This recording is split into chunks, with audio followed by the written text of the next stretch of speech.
On January 31st, 2014, three young women, Morgan Geyser, Annie Sawyer, and Peyton Lutner, embarked on a picnic outing at Waukesha Park in Wisconsin.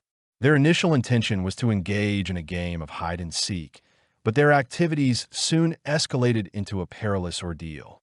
Morgan Geyser, in particular, was widely regarded as peculiar by her school peers. She harbored a deep fascination with horror narratives. She spent countless hours on dedicated websites, crafting unsettling tales. This obsession left her isolated, as no other children desired to befriend her, nor did she make an effort to connect with anyone. It wasn't until fourth grade that Morgan finally managed to form a close friendship. A compassionate girl named Peyton Lutner initiated a connection with Morgan after observing her sitting in solitude one day.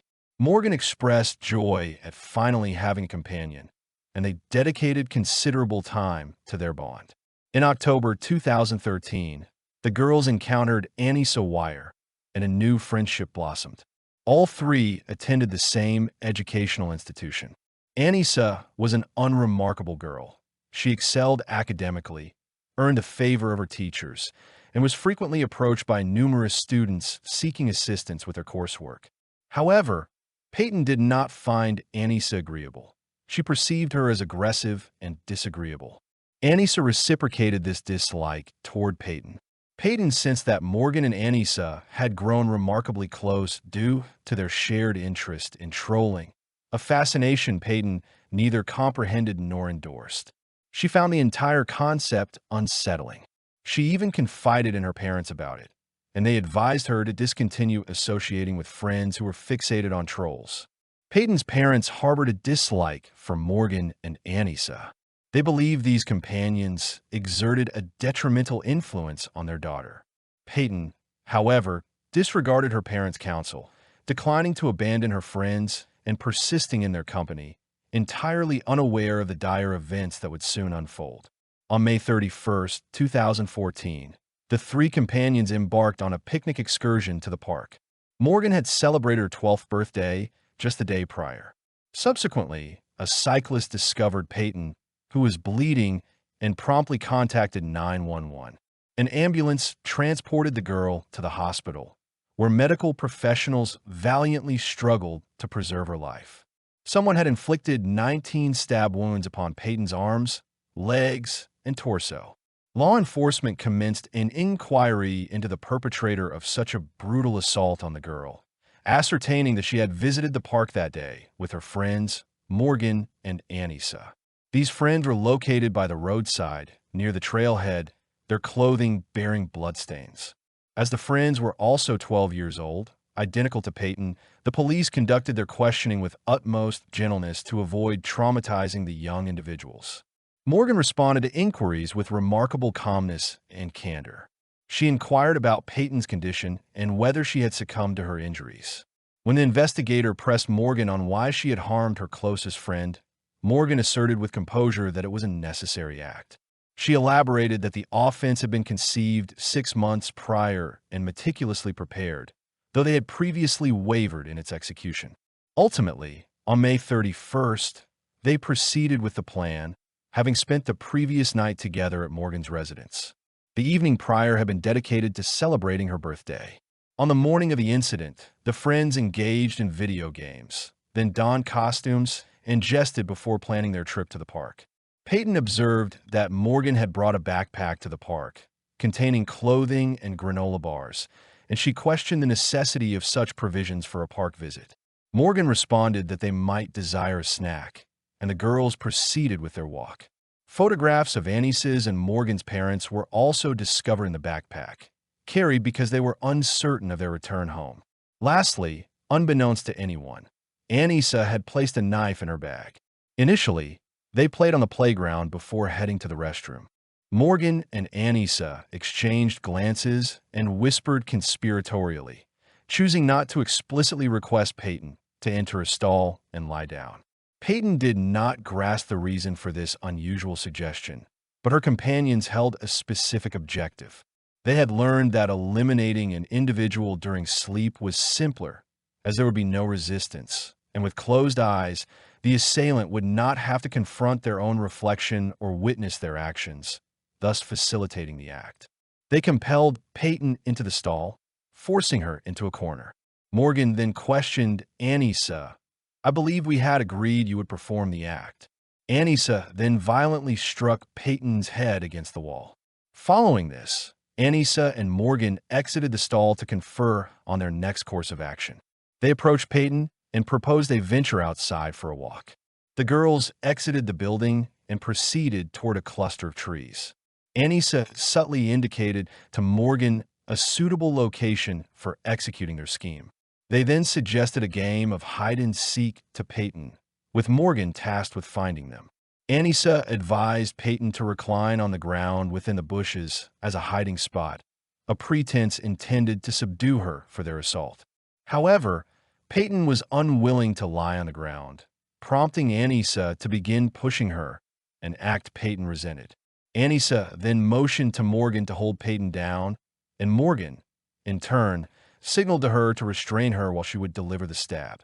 Anissa forced her to the ground, whereupon Morgan approached and attempted to hand the knife to Anissa. She declared her inability to carry out the act. Morgan desired Anissa to perform the act herself, under the assumption that Anissa was more knowledgeable about anatomical vulnerabilities. She reasoned that Anissa, having viewed the film Doomsday, understood optimal striking points. However, Anissa declined, and the girls began to quarrel over who should inflict the fatal blow upon Peyton. Morgan remained convinced that Peyton had not overheard their dispute, believing she was engrossed in observing flowers, an assertion that seems improbable given the circumstances. Anissa then stabbed her and subsequently passed the knife to Morgan. Morgan then lunged at Peyton and commenced stabbing her repeatedly across her body. According to Morgan, the sensation was akin to striking air. Anissa retreated, observing Morgan's actions throughout. Morgan then rose, and they departed the scene. Morgan was stained with blood. Peyton cried out after them, "I trusted you. I hate you." Anissa, in turn, instructed her, "Lie still so you don't bleed out."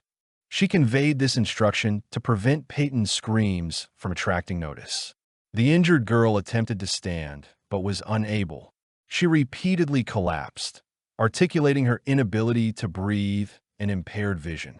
She was weeping and pleading with her companions for assistance. Morgan approached Peyton and attempted to wipe the blood from her body with leaves, but this proved futile. Peyton requested that she not touch her. Morgan and Anissa feigned seeking aid and fled, abandoning her to perish. However, rather than finding help, they proceeded to the Walmart. Upon arrival, they entered the restroom and washed blood from their hands, attempting unsuccessfully to scrub bloodstains from their garments. During questioning, Morgan even wavered on whether she wished to see her parents, potentially indicating familial issues. Morgan claimed that Anissa had informed her they must eliminate Peyton to ensure Slender Man would leave them undisturbed, threatening to kill their families if they failed to comply. Consequently, Morgan consented to the act. Morgan confessed, "I was perplexed. I understood our actions, but I did not wish to displease my closest friend, Anissa."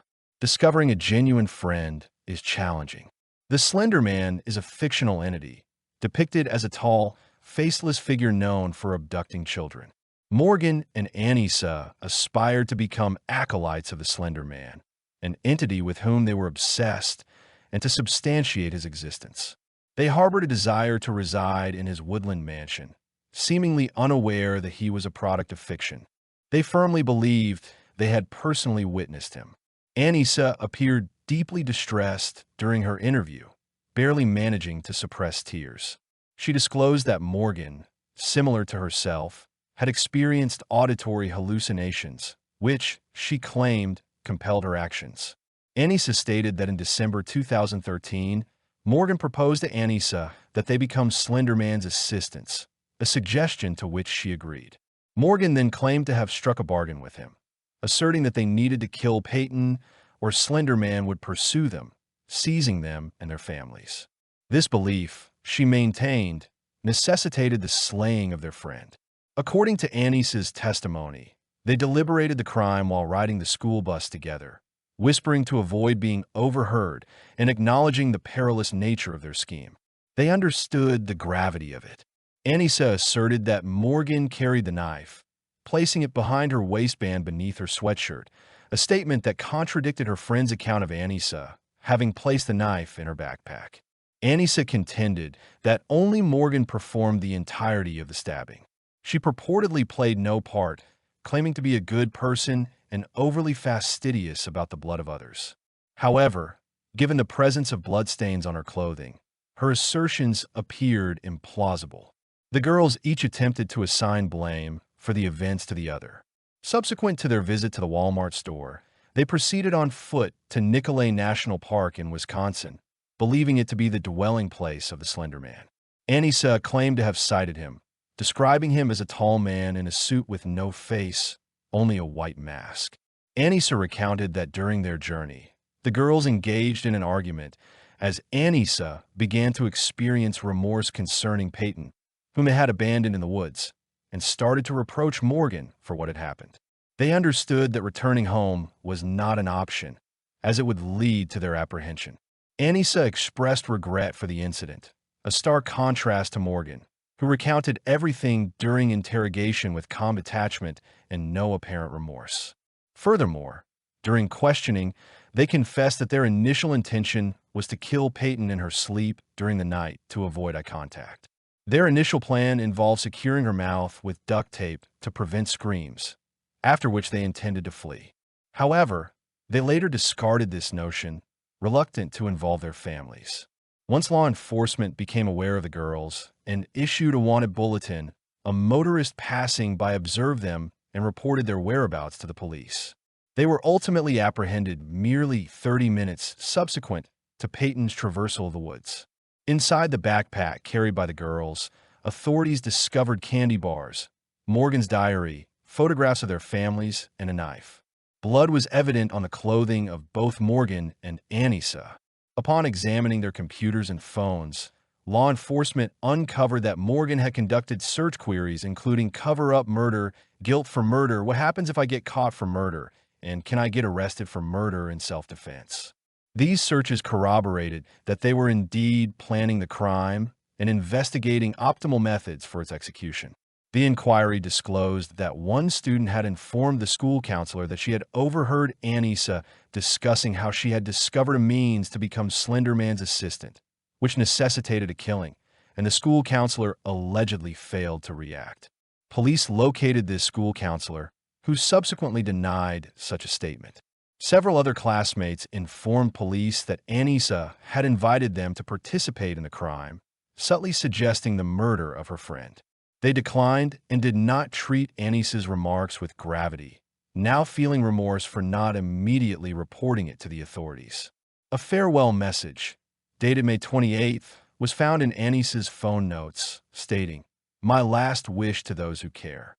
Don't feel bad about my absence, but remember me for who I was. I love you and will not hurt you. I desire all my possessions to remain with my parents. And I extend my best wishes to everyone who knows me personally. Do not miss me." Their school lockers contained numerous drawings depicting bloody figures, knives, and the Slender Man. Peyton proved to be a resilient young woman. She did not surrender to death, comprehending that her friends had fled and no one would arrive to assist. Amassing all her strength, she crawled toward the road seeking aid, where she was discovered by a cyclist. Peyton was unable to speak due to intense pain, only managing to nod her head. She was on the verge of losing consciousness. The young woman sustained life-threatening injuries, one of which was merely a few millimeters from her heart. Peyton was rushed to the emergency room, where physicians successfully saved her life. 6 days subsequent to the assault, Peyton regained consciousness and then endured a prolonged period of physical and mental recuperation. She required psychological intervention. Peyton continues to experience nightmares involving her friends and lives in perpetual dread. She disclosed that Morgan, prior to stabbing her, expressed remorse but claimed it was the sole means to safeguard her from the Slender Man, who was purportedly pursuing her.